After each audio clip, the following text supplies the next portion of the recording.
ನಮಸ್ಕಾರ. ಇಲ್ಲಿ ನಮ್ಮ ಲಕ್ಷದ ಮೇಡಮ್ ಅವರು ಏನೋ ಮಾಡ್ತೀನಿ ಅಂತ ಕಿಚನ್ಗೆ ಬಂದಿದ್ದಾರೆ.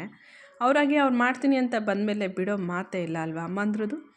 ಇನ್ನೂ ಕಿಚನ್ ಕೆಲಸಕ್ಕೆ ಪುಟ್ಟ ಹೆಜ್ಜೆ ಇಡ್ತಿರೋದ್ರಿಂದ ಚಾಕು ಎಲ್ಲ ಇನ್ನೂ ಕೈಗೆ ಕೊಟ್ಟಿಲ್ಲ.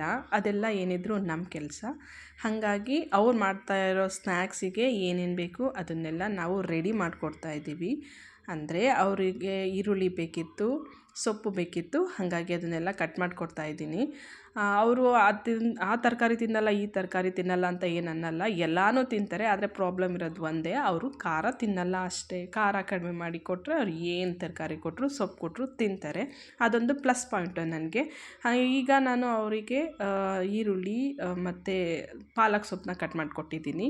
ಅವರು ಮುಂದಿನ ಪ್ರೋಸೆಸ್ನ ಮಾಡ್ತಾಯಿದ್ದಾರೆ. ಇಲ್ಲಿ ಮೊಟ್ಟೆನೆಲ್ಲ ಬ್ರೇಕ್ ಮಾಡಿ ಅದರದ್ದು ಎಲ್ಲನೂ ಒಂದು ಬಟ್ಲಿಗೆ ಹಾಕ್ಕೊಳ್ತಾ ಇದ್ದಾರೆ. ಅದನ್ನು ಹಾಕ್ಕೊಂಡ್ಮೇಲೆ ಇನ್ನು ಅದಕ್ಕೆ ಹಾಕ್ಬೇಕಾಗಿರೋ ಇಂಗ್ರೀಡಿಯೆಂಟ್ಸು ಅವರೇ ಹಾಕಬೇಕಲ್ವಾ. ಇಷ್ಟು ಪುಟಾಣಿ ಕೆಲಸ ಮಾಡಲಿಲ್ಲ ಅಂದರೆ ಹೇಗೆ ಅವರು. ಆಮೇಲೆ ನಾನು ಕಟ್ ಮಾಡಿಕೊಟ್ಟಿರೋ ಸೊಪ್ಪು ಮತ್ತು ಈರುಳ್ಳಿ ಎಲ್ಲನೂ ಮೊಟ್ಟೆ ಒಳಗೆ ಹಾಕೋತಾ ಇದ್ದಾರೆ. ಇಲ್ಲಿ ಅಮ್ಮ ಕೈ ಆಯಿತು ತೊಳಿಬೇಕು ಅಂತ ಹೇಳ್ತಾ ಇದ್ದಾರೆ. ನಾವು ಏನಾಗಲ್ಲ, ಲಾಸ್ಟಿಗೆ ತೊಳ್ಕೊಳ್ಳಿ ಅಂತ ಹೇಳಿಬಿಟ್ಟು ಅದಕ್ಕೆ ಏನೇನು ಹಾಕಬೇಕು ಅದನ್ನೆಲ್ಲ ಫಸ್ಟ್ ಹಾಕ್ಕೊಳ್ಳಿಮ್ಮ ಅಂತ ಹೇಳಿಬಿಟ್ಟು ಹೇಳಿದೆ ಅವರಿಗೆ. ಅವರು ಅದಕ್ಕೆ ಸೊಪ್ಪು ಮತ್ತು ಈರುಳ್ಳಿ ಎಲ್ಲನೂ ನೀಟಾಗಿ ಹಾಕ್ಕೊಳ್ತಾ ಇದ್ದಾರೆ. ಅದ್ರ ಜೊತೆಗೆ ಅದಕ್ಕೆ ಬೇಕಾಗಿರೋದನ್ನು ಹಾಕ್ಕೊತಿದ್ದಾರೆ. ಅಂದರೆ ಪೆಪ್ಪರ್ ಪೌಡ್ರ್ ಖಾಲಿಯಾಗಿತ್ತು, ಹಾಗಾಗಿ ಅದಕ್ಕೆ ಸ್ವಲ್ಪ ಖಾರದ ಪುಡಿ, ಆಮೇಲೆ ಅದಕ್ಕೆ ಬೇಕಾಗಿರೋ ಸ್ವಲ್ಪ ಉಪ್ಪನ್ನ ಹಾಕ್ಕೊಂಡ್ಬಿಟ್ಟು ಅವರೇ ಅದನ್ನು ಮಿಕ್ಸ್ ಮಾಡ್ಕೊತಾರೆ. ಸೊ ಅವರೇ ಕಲಿತೀನಿ ಅಂತ ಬಂದಾಗ ನಾವು ಅವರಿಗೆ ಕಲಿಯೋಕ್ಕೆ ಬಿಟ್ಬಿಡಬೇಕು ಅಲ್ವಾ.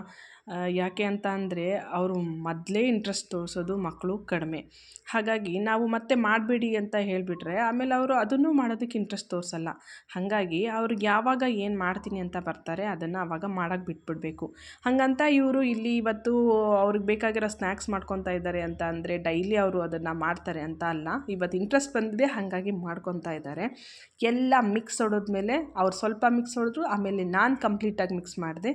ಆಮೇಲೆ ಹೆಂಚಿಟ್ಬಿಟ್ಟು ಅದಕ್ಕೆ ಸ್ವಲ್ಪ ತುಪ್ಪ ಸವರ್ಬಿಟ್ಟು ಅಲ್ಲಿ ದೋಸೆ ಥರ ಹುಯ್ತಾ ಇದ್ದಾರೆ. ಅಂದರೆ ಆಮ್ಲೆಟ್ ಮಾಡ್ಕೊತಾ ಇದ್ದಾರೆ.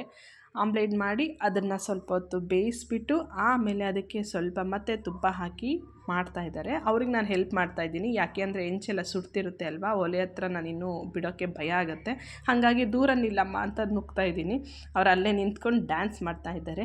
ಹೀಗೆ ಆಮ್ಲೆಟು ರೆಡಿ ಆಯಿತು. ಇವರು ಸ್ಕೂಲಿಂದ ಬಂದ ಮೇಲೆ ಈ ಸ್ನ್ಯಾಕ್ಸ್ನ ರೆಡಿ ಮಾಡ್ಕೊತಾ ಇದ್ದಾರೆ.